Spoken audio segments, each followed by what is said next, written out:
అలా అలా కాదు కేజింగ్ 3 అవర్స్ అయినట్టు. అలా కాదు కేజింగ్ 2 ఇంటాక్టే ఉన్నాయి అన్నప్పుడు లోపల లోడ్ ఎక్కడ పడిందని కాదు, అసలు అది వంగే ఛాన్స్ ఎక్కడ ఉందని. ఓకే ఓకే అట్లా అవ్వదు అది. ఇంకా అలా అంటే ఇంకా ఇప్పుడు ఉన్న పాసిబిలిటీ తిప్పలాగా ఇరిగిందనే కదా సార్. ఇంకా తిప్పలేకన్నా ఎరగాలి, ప్లే ఉండాలి, బొక్క. అదనే ఉండాలి. ఇప్పుడు పెన్సిల్ నువ్వు బొక్కలో పెట్టినప్పుడు అస్సలు గ్యాప్ లేకపోతే ఖచ్చితంగా యువతలే ఇరిగిద్ది. బొక్క పెద్దదనుకో పెన్సిల్ అవతల కూడా ఎరగొచ్చు. ఎందుకు? నువ్వు పెన్సిల్ ఇక్కడ కిందకు నొక్కినప్పుడు అటు చివర కాంటాక్ట్ దగ్గర పైన కూడా ప్రెజర్ పడిద్ది. అప్పుడు ఎక్కడ వీక్ ఉంటే అక్కడ ఇరిగిపోయిద్ది. దగ్గర ఎక్కడ వీక్ ఉంటే అక్కడ ఎరగదు. అది ఎక్కడ ఆపుతుందో అక్కడే ఇరిగిద్ది, ఆ మూల దగ్గరే ఇరిగిద్ది. అసలు మధ్యలో క్వశ్చన్ లేదు. అవునా సార్? ఇప్పుడు నువ్వు పెన్సిల్ జానబారు ఉంటదబ్బా, నువ్వు 2 ఇంచ్ ప్లైవుడ్ ముక్కలోనే పెట్టమన్నా నేను. ఆ 2 ఇంచ్ ఇప్పుడు పెన్సిల్ 10 ఇంచ్ అనుకుందాం, నువ్వు 2 ఇంచ్ దాంట్లో పెడితే ఇటు ఒక 4 ఇంచ్ అటు ఒక 4 ఇంచ్ మిగిలింది అనుకుందాం. ఓకే, ఈ ఫస్ట్ 4 ఇంచెస్ లో ఎక్కడ ఇరిగే ఛాన్స్ లేదు. ఓకే, 4th ఇంచ్ దగ్గర ఎరగాలి. ఇరిగితే ఏది ప్లైవుడ్ ఎక్కడైతే మొదలైందో అక్కడ ఎరగాలి. 99.9999% అదొక్కటే రిప్రొడ్యూస్ చేయగలవు నువ్వు. నేను చెప్పిన ఎక్స్పెరిమెంట్ లో నీకు ఒక ప్యాడ్, ఒక బొక్క పెట్టించి ఒక పెన్సిల్ ఇస్తే, లేదా 100 పెన్సిల్ ఇచ్చినా నువ్వు పెట్టి నొక్కినప్పుడల్లా ఇక్కడే ఇరిగిద్ది. ఓకే, లేదు అంటే ప్లైవుడ్ లో పెన్సిల్ ఎక్కడెక్కడైతే ఉందో ఆ 2 ఇంచ్ లో అక్కడెక్కడ ఎరగదు. అంటే 4th ఇంచ్ నుంచి 6th ఇంచ్ వరకు ఎక్కడ ఎరగదు. 6th ఇంచ్ దగ్గర ఇరిగే ఛాన్స్ ఉంది. ఏది? బొక్కలో ప్లే ఉంటే, బొక్క పెద్దది ఉంటే. అలా కాకుండా 6 వదిలేసి 7, 8, 9, 10 దగ్గర ఇరిగే ఛాన్సే లేదు. వీకెస్ట్, ఎంత వీక్ కావాలంటే అంత వీక్ గా చేసుకో అక్కడ. ఈ ప్రెజర్ అక్కడికి వెళ్ళి పడదు సాయి. పడితే ఇక్కడ 4 ఇంచెస్ దగ్గరే ఇక్కడే పడింది. ఎక్కడ లోడ్ పడినా ఎక్కడ ఆపుతున్నారో అక్కడే పగిలిద్ది. అవును సార్. గోడ బిల్డింగ్ పై నుంచి దూకినోడు దూకబట్టి దెబ్బ తగలదు కదా, కింద ఆగటం వల్ల దెబ్బ తగిలిద్ది. అవును, కింద ఎక్కడ ఏదైతే తగిలిద్దో కింద వాడు ఎక్కడ ల్యాండ్ అవుతాడు? ముడ్డు మీద ల్యాండ్ అయితే ముడ్డు పగిలిద్ది ఆడిది, కాలు మీద ల్యాండ్ అయితే కాలు ఇరిగిద్ది, తల మీద ల్యాండ్ అయితే తల పగిలిద్ది. దాన్ని కాయటం అంటాం తెలుగులో. ఇంగ్లీష్ లో ఏమంటారు? ఆ వెయిట్ ఎగ్జాక్ట్ గా వెళ్ళి ఎక్కడ బ్యాంక్ అవుతుంది అని.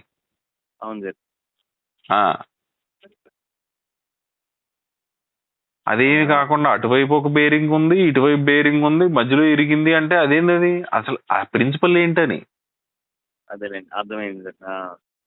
అది నాకు పెన్సిల్ తీసుకొని రీప్రొడ్యూస్ చేసి చూపించండి, మ్యాజిక్ చేసి. 2 ప్లైవుడ్లు తీసుకోండి, 2 ప్లైవుడ్లకు బొక్కలు పెట్టండి, అందులో ఒక పెన్సిల్ దూర్చండి. ఒకవైపు నుంచి నొక్కితే పెన్సిల్ మధ్యలో వీక్ గా ఉందని మధ్యలో ఇరిగిద్దా? ఈ మధ్యలో ఇరిగిద్ది ఎప్పుడు? 2 బొక్కలు పెద్దగా ఉండాలి. 2 బొక్కలు పెద్దగా ఉంటే పెన్సిల్ మధ్యలో ఇరిగినప్పుడు ఒక యాంగిల్ వచ్చింది కదా 2 ముక్కలకి, ఇన్వర్టెడ్ వి లాగా అవ్వాలి కదా. అంత స్కోప్ ఈ బొక్కలు ఇవ్వాలి కదా, అప్పుడు ఇరిగిద్ది. బొక్కలకి టైట్ గా నువ్వు కూర్చోబెట్టినప్పుడు పెన్సిల్ కి 2 ప్లైవుడ్ బొక్కలు పెట్టి ప్లైవుడ్ మధ్యలో గ్యాప్ పెట్టినప్పుడు ఆ గ్యాప్ లో ఇరగటం, వీకెస్ట్ పాయింట్ లో ఇరగటం అనేది అసలు ఛాన్సే లేదు.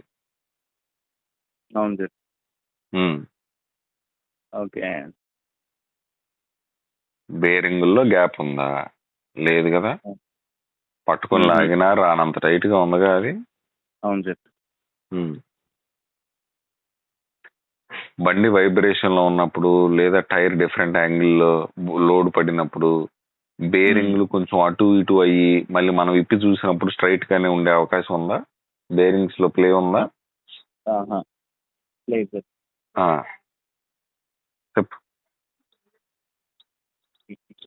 లైట్లు ఎన్ని వెలుగుతున్నాయి?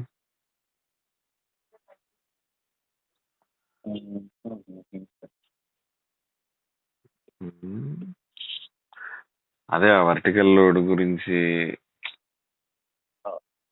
తర్వాత కూడా మా అన్న వద్దు మేము అదే అనుకుంటానే ఉన్నాం. ఈ రోజుకైనా ఏ రోజుకైనా అదే స్టాండ్. వెయిట్ ఎక్కడ కాస్తుంది, ఆ, అక్కడ కాకుండా ఇంకో చోట ఎలా ఇరిగిద్ది. ఆ,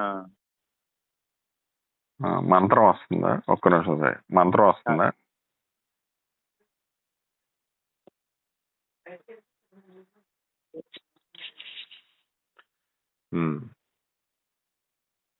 అలా కాకుండా ఏదన్నా మినియేచర్ వర్షన్ చేసి పెన్సిల్ లాంటిదో ఇంకోటో తీసుకొని ఇక్కడ ప్రెజర్ పెట్టి మధ్యలో ఇరిగేలాగా చేయాలి సాయి. ప్రూఫ్ ఆఫ్ కాన్సెప్ట్ ఎవరన్నా. ఆ,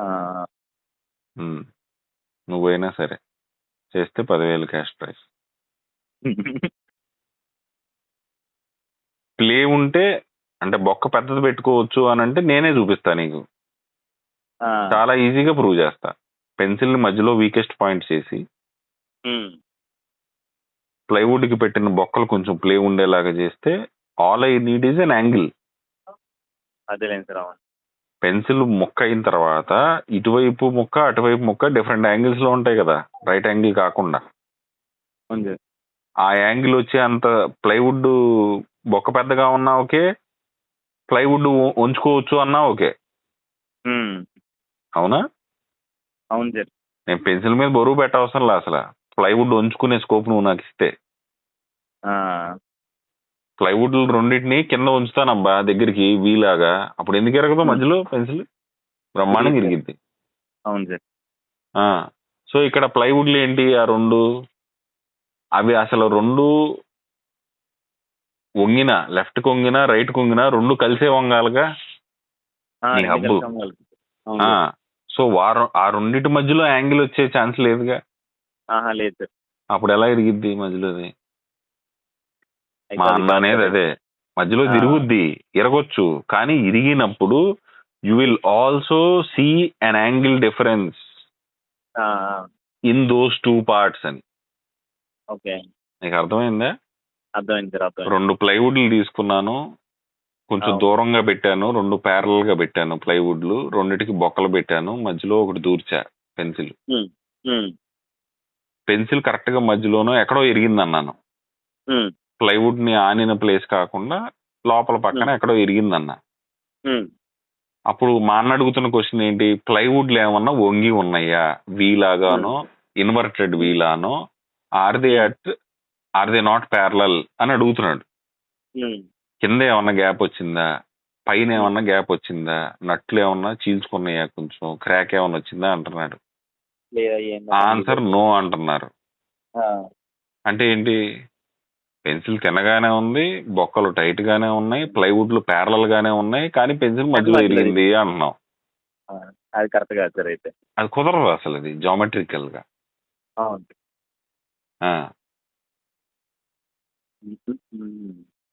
కరెక్టే. రేపైనా నువ్వు అక్కడ జామెట్రీలో సిస్టంలో చూడగలిగితే, సిస్టంలో అయినా ఇవే క్వశ్చన్స్. ఆ షాఫ్ట్, ఇరిగిన షాఫ్ట్ అటు చివరిది ఏంటో కూర్చుంది, ఇటు చివరిది ఏంటో కూర్చుంది, ఆ రెండిటి యాక్సెస్లు ఏంటి, ఆ రెండిటి యాక్సెస్ లో ప్యారల్ గా కాకుండా లోడ్ పడినప్పుడు ఒకవేళ యాంగిల్ మారితే ఈ బోల్టుల దగ్గర బొక్కల దగ్గర ఎక్కడో చోట కనిపించాలి కదా బ్రీచ్ జరిగింది అని. అవును సార్. నట్టు సాగదగా, లోడ్ పడింది కదా అని సాగి తర్వాత మళ్ళీ రీస్టోరేషన్ రాదు, మనకు కనపడకుండా ఉండే ఛాన్స్ లేదుగా. లేదు సార్ అలా.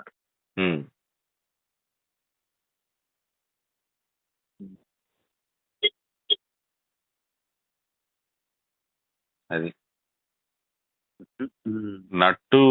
నట్టులు లూజ్ అవ్వటం అనేది బిగ్గెస్ట్ కల్ప్రిట్ అని చెప్పేది అందుకే. ఎందుకు, ప్లైవుడ్లు రెండు ప్యారల్ గా ఉండొచ్చు, ఉండకపోవచ్చు, ఊగుతా ఉంటాయి అని అంటే పెన్సిల్ ఏంది, ఏదైనా ఎక్కడైనా ఎరగొచ్చు, ఎప్పుడైనా ఎరగొచ్చు. అవును సార్. అందుకనే ఆయన ఎవరో సలహా మేరకు అసలు నువ్వు టార్క్ ఇదంతా చూసుకోకుండా, టైట్ ఇదంతా మాట్లాడకుండా, ఏది లూజ్ అవుతుంది అనేది మానిటర్ చేయకుండా, you don't talk about what is breaking, why it is breaking. కరెక్టే సార్. అన్నారని అది చెప్పి ఆయన అదంతా నిన్న ఎక్స్ప్లెయిన్ చేసి చెప్పారు. ఓకే. అది చేయాలండి. So will bring the vehicle to the factory and will concentrate, will first address అదే what nuts oil are leaking అవి కూడా అన్నారు నట్లు ఎక్కడ సార్. ఆయిల్ లీక్ ఒకటను ఈ నట్లు ఆయిల్ లీకింగ్ పెద్ద మ్యాటర్ కాదు. అంటే ఓకే. ఆయిల్ ని ఎలా అరెస్ట్ చేయాలి అనేది ఎనా బాండ్ పెట్టైనా అరెస్ట్ చేస్తాం. అవును సార్. కానీ బట్ నట్టులు ఎందుకు లూజ్ అవుతున్నాయి, ఎక్కడ లూజ్ అవుతున్నాయి, ఏ సినారియోలో అవుతుంది, ఒకవేళ అయితే అయిన వెంటనే ఎలా కనిపెట్టాలి. ఎందుకంటే ఈ లూజ్ అయింది ప్లే వచ్చిందంటే లోపల తిరగాల్సిందే, ఇరిగిద్ది ఖచ్చితంగా. అవును సార్. ఎందుకు ఇది మొయ్యాల్సింది ఇది మొయ్యదు, ఇది ప్లే ఆడుతూ ఉంటది. అప్పుడు నెక్స్ట్ వీకెస్ట్ తిరిగిద్ది. ఇప్పుడు మా అన్న చెప్పేది కూడా అదే. నువ్వు ఎలక్ట్రిక్ మోటార్ టార్క్ ని సర్టెన్ పాయింట్ దగ్గర నువ్వు ఆపకపోతే, ఇప్పుడు షాఫ్ట్ వీక్ కాబట్టి షాఫ్ట్ ఇరిగింది, నువ్వు షాఫ్ట్ గట్టిది వేస్తావు, లెగ్ ఇరిగిద్ది, లెగ్ గట్టిది వేస్తావు, గేర్ బాక్స్ ఇరిగిద్ది, అది గట్టిది వేస్తే మోటార్ లోపల తిరగాలేదు. అంతే అంతే కదా. అవును సార్. నువ్వు ఒకటి పట్టుకొని గట్టిగా లాగుతున్నప్పుడు రబ్బర్ బ్యాండ్ ఎక్కడ దిగిద్ది, వీకెస్ట్ పాయింట్ దగ్గర దిగిద్ది. ఆ వీకెస్ట్ పాయింట్ లేకపోతే తెగదా రబ్బర్ బ్యాండ్, ఎంత లాగినా తెగదా. నెక్స్ట్ వీకెస్ట్ ఏదో ఒక point, it is not unlimited కదా. అవును సార్. సో డీజిల్ బండి చూసి మీరు ఎలక్ట్రిక్ దాన్ని కాపీ చేశారు, బానే ఉంది. బట్ డీజిల్లో clutch is for giving.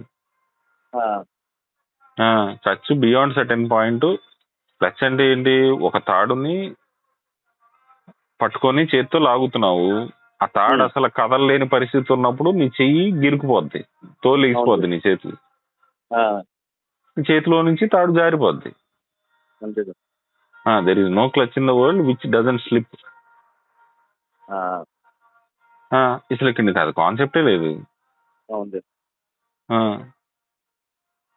Slip differential అది నువ్వు ఇంతక మధ్యాహ్నం అడిగిన దాని క్వశ్చన్, స్లిప్ వేరు డిఫరెన్షియల్ వేరా అంటే, యాక్చువల్ గా డిఫరెన్షియల్ అంటేనే స్లిప్ డిఫరెన్షియల్. కానీ మార్కెట్ లో స్లిప్ అని దేన్ని అంటారంటే లిమిటెడ్ స్లిప్ డిఫరెన్షియల్ అని ఒకటి ఉంటది. Limited slip. అవును సార్. ఆ లిమిటెడ్ దాన్ని స్లిప్ అంటారంట. అందుకని స్లిప్ డిఫరెన్షియల్ అని అడుగుతున్నాం. కానీ యాక్చువల్ గా differential by default slip differential by default, by definition. అది ఉన్నా కానీ టైర్ గ్రిప్ అంత ఉన్నప్పుడు టైర్ స్లిప్ అయ్యే ఛాన్సే లేదు అక్కడ. సో ఉన్నా కానీ పనిచేయదు అది. ఇప్పుడు టైరు విడత ఎక్కువ ఉండి బటన్ తక్కువ ఉందనుకో, బాల్డ్ టైర్ ఉందనుకో, అరిగిపోయిన టైరు, అప్పుడు జారిపోయింది, స్లిప్ అయిపోద్ది.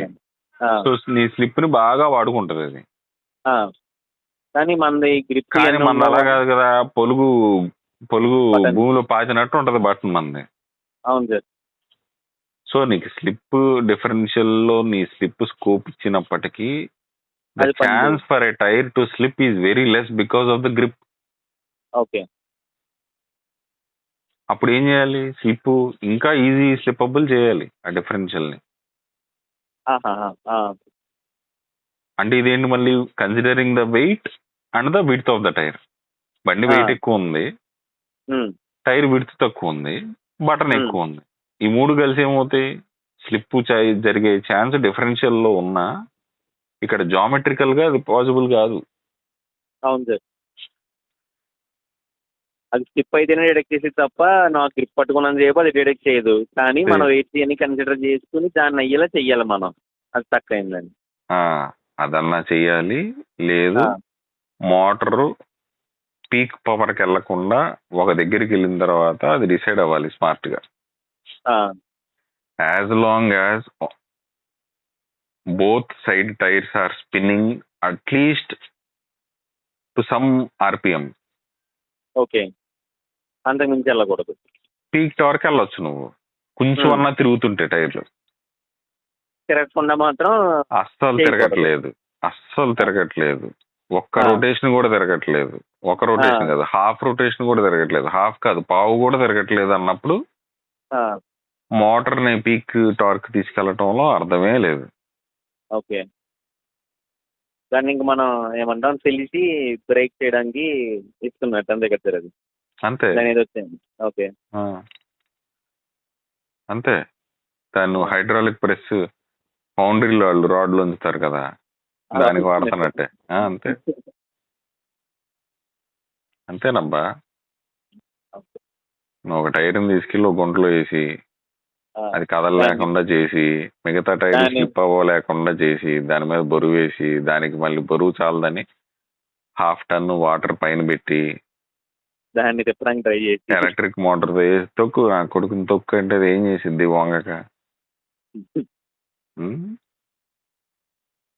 అది వంచింది అయితే నువ్వే సాయి, ఇరిగింది వేరు. మళ్ళీ నువ్వు చెప్తుంది ఏంటి, పట్టుమని సౌండ్ వచ్చింది, తర్వాత నేను బండి తీయటానికి ట్రై చేస్తే అది ఇంకా ఇంకా వర్స్ట్ అయింది తప్ప బెటర్ అవ్వలేదు అనేది నువ్వు చెప్పేది. పట్టని సౌండ్ వచ్చింది, బండిలో కంప్లైంటే.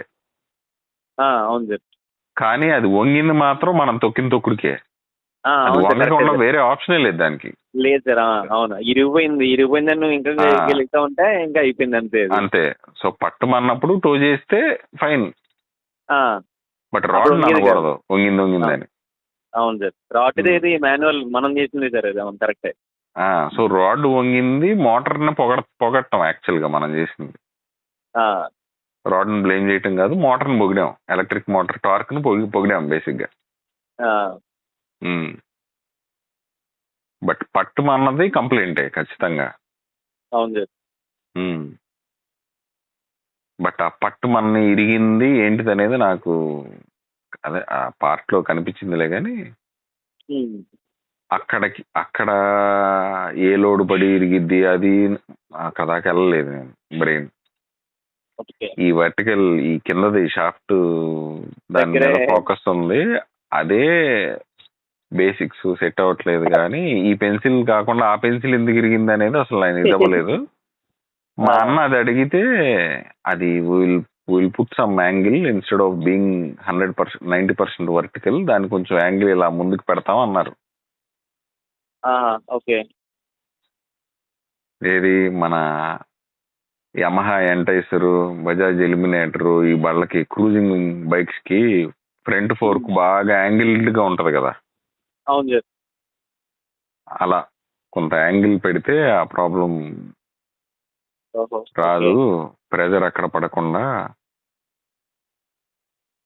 అంటే ఏంటి, ఇప్పుడు నువ్వు పెన్సిల్ ని ఇప్పుడు నిలువుగా మాట్లాడుకుంటే పెన్సిల్ ని భూమిలో గుచ్చావు, నిలువుగా ఉంది, కొంచెం ముందుకు ఇలా అనగానే పట్టుమని ఇరిగిద్ది.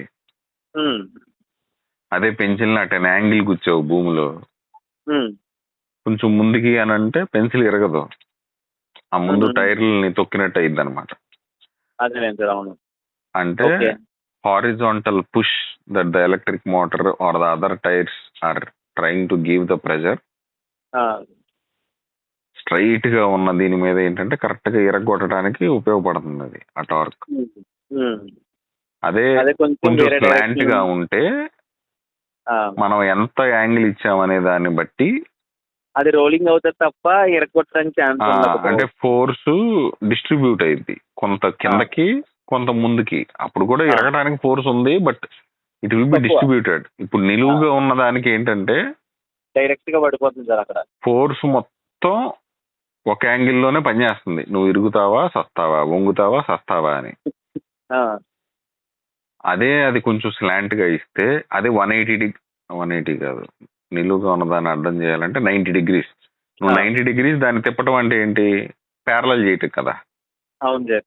అప్పుడు అసలు ఫోర్సే ఉండదు కదా దాని మీద, అంటే బండి ఎక్కడికి వెళ్ళదు అనుకో, బట్ ఫోర్సే ఉండదు. సో 90 degrees అంటే ఫుల్ ఫోర్స్ ఇరగటానికి ఉంది, ఇంకో 90 degrees తిప్పి దీనికి ప్యారలల్ గా చేస్తే 0 ఉంది. సో ఆ మధ్యలో మనం ఎంత యాంగిల్ పెట్టామనే దాన్ని బట్టి అంత బఫర్ దొరికిద్ది. బట్ స్టిల్ ఇరిగిద్ది. అది కొంత డైవర్ట్ చేస్తున్నాం అంతే. నీ మోటార్ పీక్ టార్క్ 10 అంటున్నావు కదా నువ్వు, 10 ఎరగడానికి వెళ్తుంది. దాన్ని నువ్వు కొంచెం యాంగిల్ పెట్టినప్పుడు ఏమైందంటే 8 ఎరగడానికి వెళ్ళి రెండోది కింద టైర్ మీద పడిద్ది, తోయడానికి వెళ్ళిద్ది. సో 8కి ఇరగొచ్చు, ఇరక్కపోవచ్చు. అంటే కొంచెం యాంగిల్ పెట్టినా గానీ ఇరిగింది అనుకో, అప్పుడు సొల్యూషన్ ఇంకొంచెం యాంగిల్ పెంచాలి, లేదంటే టార్క్ తగ్గించాలి. అంతే మోటార్ టార్క్ తగ్గించుకోవాలి. అవును. అది ఉమ్. అట్లా అదంతా యాక్చువల్గా ప్రాపర్ డిజైన్ చేస్తే సిస్టమ్ లోనే తెలియాలి ఏది ఇక్కడ ప్రెజర్ పడితే ఇది ఎక్కడ మోపయిద్ది అని. ఆ, ఆ. మోపయిద్ది అనే పదం కూడా వచ్చింది నాకు ఇప్పుడు. కాయటం అన్నాను చూసావా, ఆ, ఆ, అవును సార్. మోపు అవ్వటం అనే పదం కూడా వాడతారు. మోపు. ఉమ్. మోపు అంటే కూడా అదే, ఇది వెళ్ళి ఎక్కడ కూర్చుంది, ఎక్కడ బ్యాంక్ అయింది అని. అవును సార్. ఉమ్. ఇప్పుడు మనకి టేబుల్ కి 4 కాళ్ళు ఉండి 4 కాళ్ళు సరిగ్గా కింద కానపోతే షార్టెస్ట్ లెగ్ ఏదన్నా ఉంటే దాని కిందకు ఏదైనా పెడతాం కదా మనం, వెయిట్. అవును సార్. వెయిట్ కాదు, హైట్, చెక్క అదే ముక్కో height కి ఏదో ఒకటి పెడితే మోపయిద్ది. సమానంగా అది కూడా అవడానికి. అది కూడా మోపయిద్ది అంటాం. అవును సార్. ఉమ్. అది సో ఆ నెంబర్స్ మాట్లాడాలి. కొంచెం యాంగిల్ పెట్టంగానే ఇరగదు అంటే అలా కాదు. అది ఎంత యాంగిల్ పెడితే ఎంత ఎంత యాంగిల్లో పెడితే ఇంకెంత బఫర్ దొరికిద్ది, ఇంకెంత తొయ్యొచ్చు అనేదే తప్ప ఈ యాంగిల్ పెడితే ఎంతైనా తొక్కొచ్చు అనేది కాదు. అది అదే సార్, ఇంజనీరింగ్ కాదు కదా సార్ అది, అలాగంటే. అదే ఎగ్జాక్ట్లీ. మోటారు ఎంత పెద్దది పెడితే అంత మంచిది కదా సాయి, పెట్టు. అట్లా కాదు. అది బురదలోంచి బయటికి రావాలి, ఎట్లాంటి బురదలోకైనా ఓకే. టైర్ గ్రిప్ ఎంత పెద్దదైనా పర్లేదు పెట్టే. అలా కాదు అది ఇంజనీరింగ్ అంటే. Nothing is unlimited in mechanics. అవును సార్.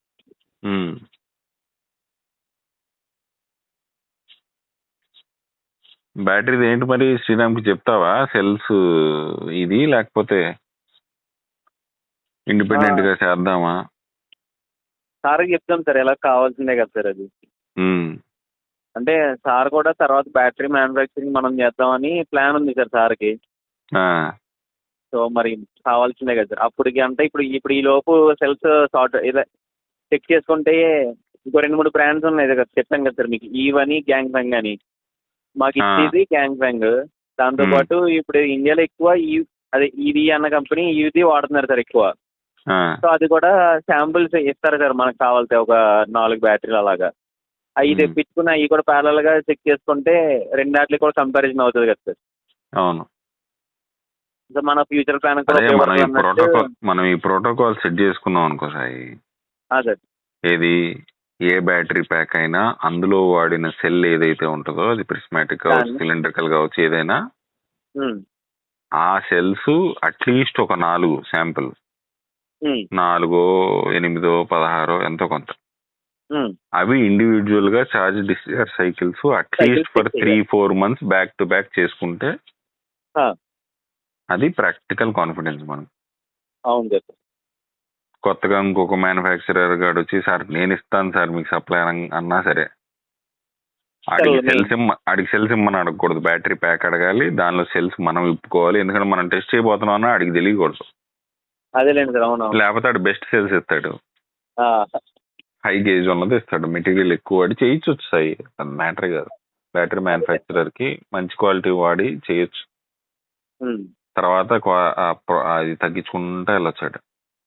అవును సార్. అది సో ఒక పక్కన మన సెల్ లైఫ్ ని చెక్ చేసుకునే సైకిల్స్ అనేది కంటిన్యూస్ గా జరుగుతూ ఉండాలి.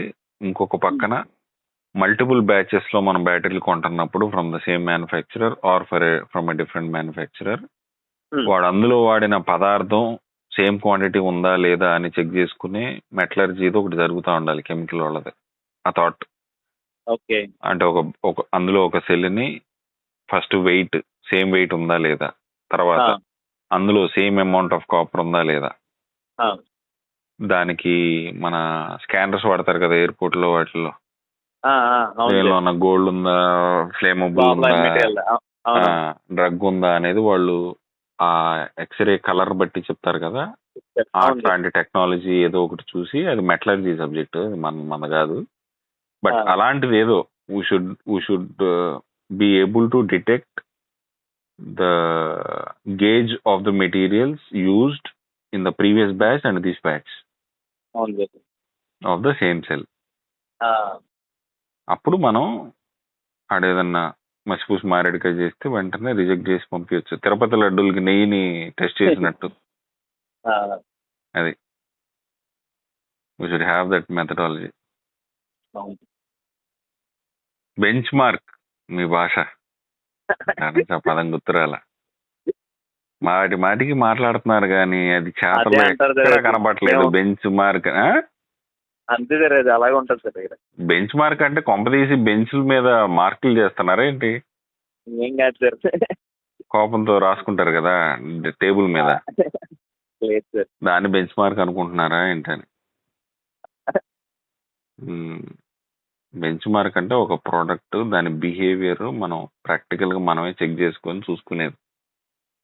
అవును సార్.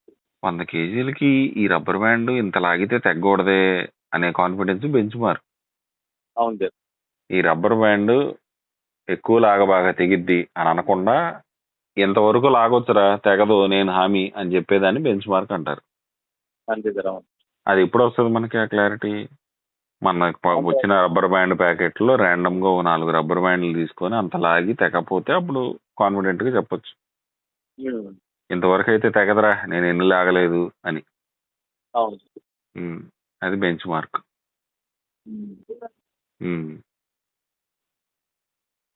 అది సంగతి.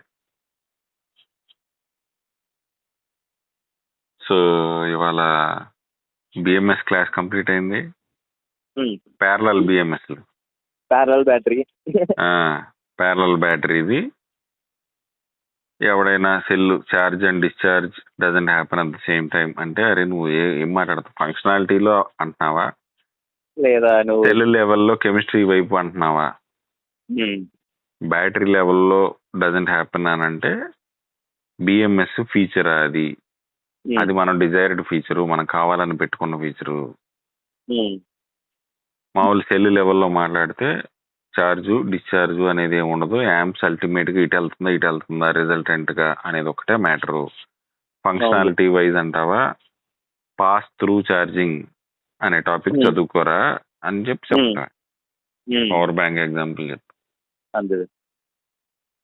అది రెండోది ఈ సెల్ది కాన్ఫిడెంట్ గా శ్రీరామ్తో వీలైనప్పుడల్లా మనం వారంటీ ఎక్కువ ఇవ్వాలి రైతుకి, అదే మెయిన్ మ్యాటరు. అలా చేయాలంటే సెల్స్ మనం రిపేర్ చేసుకోగలం అనే కాన్ఫిడెన్స్ ఉండాలి.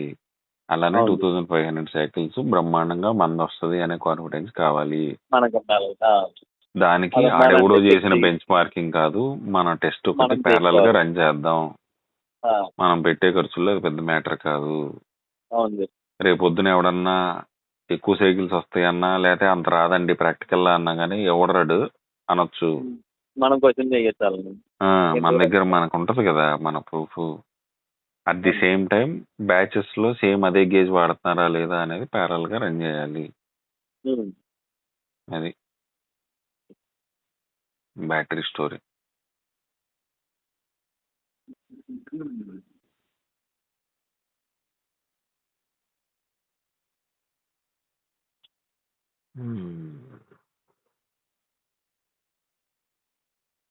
ఇంకా అన్ని కవర్ చేసామా? ఆ డయాఫ్రమ్ పంపు టక్ టక్ టక్ టక్ టక్ టక్ అని కొట్టుకోవడం నచ్చలేదు నాకు. ఆ జనరేటర్ సౌండ్ అంటావా, మనం యాక్చువల్ గా పెద్ద ఇంజన్ పెట్టుకొని లో ఆర్పిఎం లో పెడితే స్మూత్ గా అవుతాయి. సైలెంట్ జనరేటర్ అంటే గొప్పతనం, కానీ అది టైల్ లో పెడతాం కాబట్టి అది పెద్ద హెవీది పెట్టలేము. మళ్ళీ వెనక మరి వెయిట్ పడిన ముందు లేచిందేమో ఇక. అంటే మొత్తం వెయిట్ వెనకాల అయిపోతుంది సార్ అప్పుడు మళ్ళీ. టూల్ బాక్స్ ఒకటి అనుకున్నాము, చాలా అనుకున్నాం. అవన్నీ మళ్ళీ గుర్తొస్తా ఉంటున్నాయి, పోతా ఉంటున్నాయి.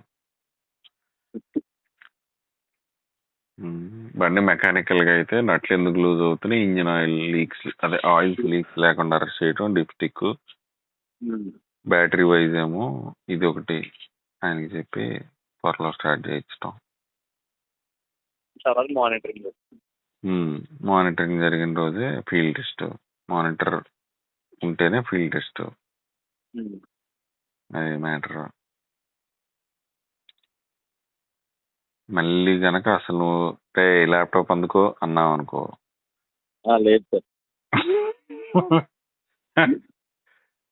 లేదు, ఇంక చెట్టు కట్టేసిన బాసానికి కట్టేసినట్టు నేను. లేదు సార్, ఇంకా అక్కడ దాకా రానే ఉంది సార్ ఈసారి.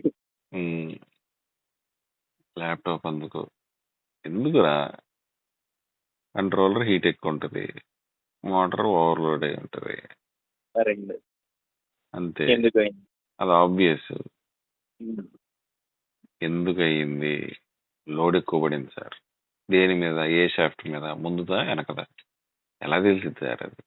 అదే మరి తెలియదు కదా, మన డిజైన్లో లేదు కదా అది.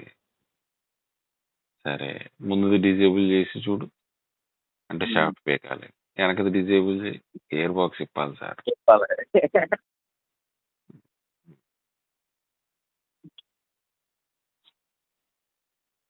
వాడిది శక్తిమాన్ వాడిది ఫుల్ టైం 4-wheel డ్రైవేనా డీజిల్ది? Full time 4-wheel drive sir అది.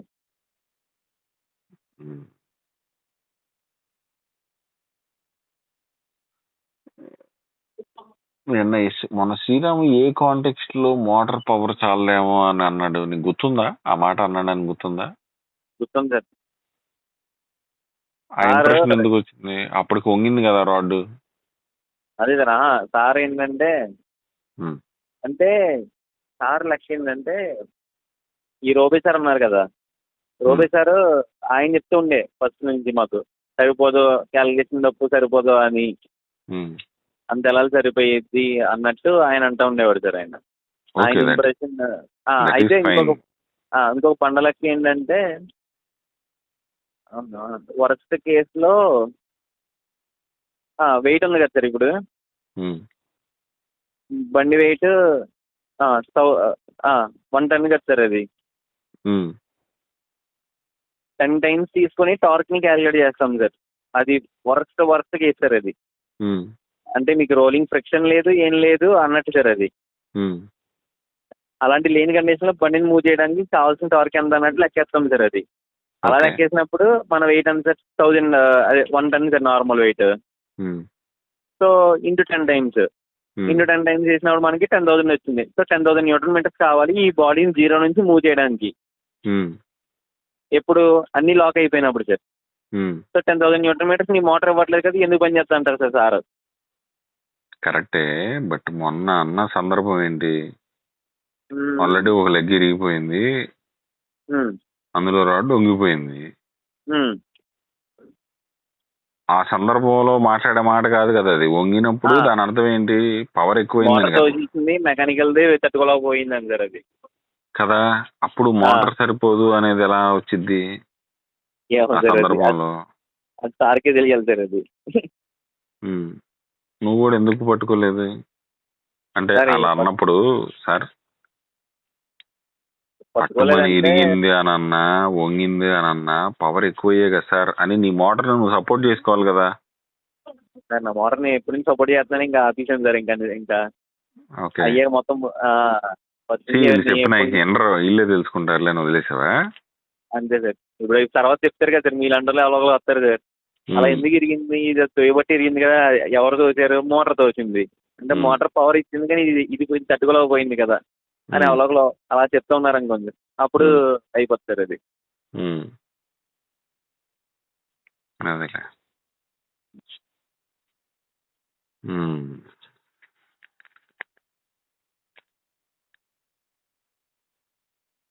ఫ్రెండ్ ని అడిగి చెప్తావా చార్జ్ 1 hour లో బ్యాటరీ ప్రాక్టికల్ గా చేయొచ్చా?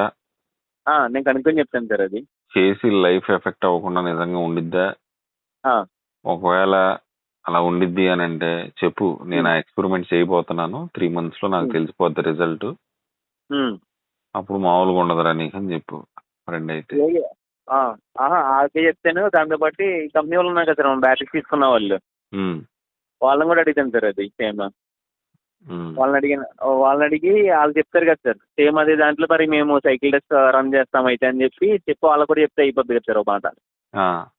ఇప్పుడు వాళ్ళు బ్యాటరీ సర్టిఫై చేసేదే కదా సార్, వాళ్ళు చెప్పేదే కదా, వాళ్ళంతా రియల్ గా చెప్తారు, అప్పుడు వస్తాయి కదా ఫిగర్స్. అవును వస్తాయి, కానీ వాడు ఎంతసేపటికి ఓకే ఓకే అని ఎందుకు చెప్తారా అంటే 2000 సైకిల్స్ ఎట్లాగో 2 years లో అవ్వవు కాబట్టి చెప్తారబ్బా. అలాగే కదా సార్, ఇప్పుడు మనం టెస్ట్ చేస్తాము, ఇప్పుడు మేము ఈ ఛార్జ్ కరెంట్తో దాని డిగ్రేడేషన్ ఏంటి అంటే వాళ్ళ దగ్గర ఆల్రెడీ ప్రొఫైల్స్ ఉంటాయి సార్, కానీ వాళ్ళు ఇవ్వరు సార్ కావాలని. ఉంటాయి ఉంటాయి ఆ. ఖచ్చితంగా ఉంటాయి. వాళ్ళ డేటా షీట్స్ వాళ్ళ దగ్గర ఉంటాయి. కానీ ఆ, మీకు 2 years కదా ఆడ వారంటీ. అవునవును సార్. 10 years లైఫ్ ఉన్న బ్యాటరీ 2 years లో అంపట్ అనిద్ది. ఏది రోజుకి అదే పనిగా C1 ఛార్జ్ చేస్తే. అవును సార్. బట్ నువ్వు వాడిని చేయొచ్చా అని అడిగితే అకేజనల్లీ చేయొచ్చు అంటాడు. అది కొంచెం గట్టిగా చెప్పనాలండి. What do you mean by occasional? అవును సార్. నేను లిటరల్ గా C1 ఛార్జే చేస్తా, C1 డిశ్చార్జే చేస్తా. నా అప్లికేషనే అది. గంట ఛార్జ్ చేస్తా, గంట డిశ్చార్జ్ చేస్తా, గంట ఛార్జ్ చేస్తా, గంట డిశ్చార్జ్ చేస్తా, బ్యాక్ టు బ్యాక్ కొడతా. బ్యాటరీ లైఫ్ ఎంతో నిజం చెప్పు, సంవత్సరం అన్నా వచ్చిద్దా? ఎందుకంటే రోజుకి 20 సైకిళ్ళు, గంట ఛార్జ్, గంట డిశ్చార్జ్ అంటే 24 గంటలు 12 సార్లు చేయొచ్చు. సార్ ఒక చేస్తున్నా సార్. సరే సరే మాట్లా సాయి సార్ ఆ, అదే సార్ ఫోన్ చేసేదండి. అదే ఏమంటున్నారు? ఏమన్నా సార్ అది ఏం చేస్తున్నారంటే ఇలా సార్తో మాట్లాడిందంటే ఒకసారి సరే మాట్లాడండి అయితే అన్నారు. మళ్ళీ తర్వాత చైనా నుంచి కొన్ని తెప్పొచ్చేస్తున్నాయి ఉన్నాయి సార్, అవన్నీ అడిగారు అనమాట. చైనా నుంచి కొన్ని మెటీరియల్ తెప్పియాలి సార్. ఓకే. సెన్సార్స్ అవిని, దాంతోపాటు ఈ లాగింగ్ ఎక్విప్మెంట్ ఒకటి చేస్తున్నాం మనమే. దానికి మాడ్యూల్స్ అవి వాటి కోసం అడిగారు అనమాట. అయిపోయింది ఇంకా. ఓకే. ఆ తర్వాత ఇంకేంటి సంగతులు అంటే మామూలుగా ఇలా ఈ బ్యాటరీ కోసం అది మాట్లాడుతున్నాం సార్. ఇలాగంటే సరే సరే అయితే రేపు మార్నింగ్ వస్తాను, వచ్చాక అసెంబ్లీది ఇది బ్యాటరీ మాట్లాడారు చెప్పండి సార్. సరే సార్. అసెంబ్లీ అదే మన యాక్సిల్స్ది ఇలా అసెంబ్లీ సరిగ్గా చేయలేదు సార్. అది దానికోసం మాట్లాడదాం అని అన్నారు సార్. ఇంకొకటి నిన్న మనం అది ఎవరు అక్బరా ఎవరో సార్ అన్న ఆయన అదే వీళ్ళది హబ్ లో ప్రాబ్లం ఉందన్నారు కదా సార్. అవుట్ అది ఎప్పుడు తీశారు ఈరోజు. ఎప్పుడు తీస్తే ఆ మ్యానుఫ్యాక్చరింగ్ అయ్యొచ్చిన పార్ట్ లో టీవీఎస్ ఉంది సార్. అది ఇవన్నీ అర్థం కాలేదు సార్. ఇప్పుడు మనం వెనకాల రైతు వీళ్ళు తిరుగుతుంటే ఊగుతుంది అన్నాను, గుర్తుందా సార్ మీకు? అవును అవును. అయితే అది నేను టైర్ లో ఉన్నానండి, తర్వాత టైర్ తీసేసాక హబ్ లో ఉందని చూపించారు, గుర్తుందా సార్ ఆయన? అవును అవును. అయితే ఆ హబ్ ఎప్పుడు తీపిచ్చాను సార్ ఈరోజు. ఆ, ఎప్పుడు తీపిచ్చి మొత్తం పాయింట్స్ చెక్ చేస్తే మ్యానుఫ్యాక్చరింగ్ అయ్యి వచ్చిన హబ్ లోనే మిస్సింగ్ అయిన పార్ట్ టీవీఎస్ ఉంది సార్. అది సరిగ్గా లేదు యాంగిల్. ఓకే. దాంతో పాటు షాఫ్ట్ లోపల లైట్ గా 2-3 ఫ్లో హోల్స్ ఉన్నాయి సార్. మ్యానుఫ్యాక్చరింగ్ అయిన తర్వాత మిషనింగ్ సరిగ్గా అవ్వలేదు. ఓకే. అవన్నీ చూస్తే అదే క్వాలిటీ క్యూసీ కదా సరిగ్గా చెయ్యట్లేదు ఎవరు అని, మొత్తం అన్ని సెట్ చేద్దాం అని అన్నారు. చేయట్లేదు కరెక్టే, బట్ మన దగ్గరికి వచ్చాక అది మన స్టాండర్డ్స్ కరెక్ట్ ఉందా లేదా అనేది మనం చెక్ చేసుకోవాలిగా. అవును సార్. దానికి మన స్టాండర్డ్స్ ఏంటి, మన రిక్వైర్మెంట్ ఎలా ఉండాలి, క్రిటికల్ దాన్ని ఎలా టెస్ట్ చేయాలి. అవన్నీ డిఫైన్ చేసి అట్లీస్ట్ ఏదో పిచ్చిగా మనం 10-15 యాక్సిల్ బిగించడం కాదు, ఒక 2 ప్రాపర్ గా అందరూ కూర్చొని బిగిద్దాం, ప్రాసెస్ డిఫైన్ చేద్దాం, అది క్రిటికల్ కదా చూసుకుందాం, అలా చేసి అన్ని చేద్దామని అన్నారు సార్ సార్. ఓకే. మీరులాగా పని చేద్దాం అన్నారు బేసిక్ గా.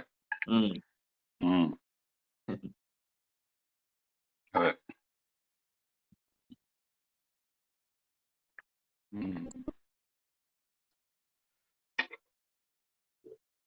సరే, నేను ఇవాళ మనం అనుకున్న నేను ఎందుకు వస్తా, నేను రాను చెప్పానుగా. రేపు రావచ్చు. లేదు లేదు, అవన్నీ నువ్వు డిస్ప్లే పెట్టిన తర్వాత నాకు యామ్స్ నువ్వు చూపిస్తేనే అప్పుడు దాకా రాను. అలిగాను ఇప్పుడు దాకా. అయ్యో, చేసేస్తాం సార్ బొమ్మని ఈ వీక్ లో. ఏందిరా యామ్స్ చూపించేది, ఏం చూపించవసరం లేదు, ఎండ్ యూజర్కి అవసరం లేదు, మనకి అవసరం లేదు అని అంటే ఇంకో ప్రాజెక్ట్ చూసుకుంటాం అంతే. చెప్తున్నా, అది ఆబ్వియస్ చూసి ఉండదు చేసేది. అవును సార్. నువ్వు అది ఆక ముందు చూస్తే ఏమన్నా చూసినట్టు కానీ అది నీకు చెప్పడం కోసమే ఆగితే thermal protection, amp protection, battery protection, motor protection, ఏదో ప్రొటెక్షనే కదా. అవును సార్. అది ఫీచర్ కదా. అవును సార్. అది ఫీచర్ నీకు చెప్పిన తర్వాత నువ్వు చూసేది ఏంది ఇంకా? Unless you are looking at root cause. అదేనండి సార్. అవును. ఎన్నిసార్లు చెప్పినా కదా అనుకో. సో అది తెలియాలంటే కనీసం ఆన్ ద స్పాట్ తెలియాలి కాబట్టి అమ్మేటర్ అంటున్నాను దాని నుంచి. ఓకే. లేదు, there is better way to know. There are other sensors, we can analyse the data sitting at the back office after the event. అంటే అది వేరు. మీకు సెన్సర్లు ఏమి లేవు కదా, వేరే ఏ పారామీటర్స్ మానిటర్ చేయట్లేదు కదా మీరు. లేదు సార్, ఓన్లీ మోటార్ యొక్క ఆ, టెంపరేచర్. అది కూడా అది చెప్పిన తర్వాత ఒరు బాబు ఏదో తేడా వచ్చింది కాసేపు ఆగు అన్నప్పుడు నువ్వు చూసి అవును నిజమే తేడా వచ్చింది అని కన్ఫర్మ్ చేస్తున్నావు అంతే. అది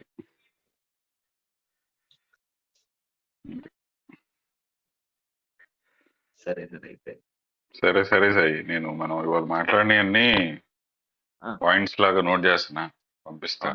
ఓకే సార్. అలాగే సార్. Okay sir. సరే Sai. Okay sir. Bye sir.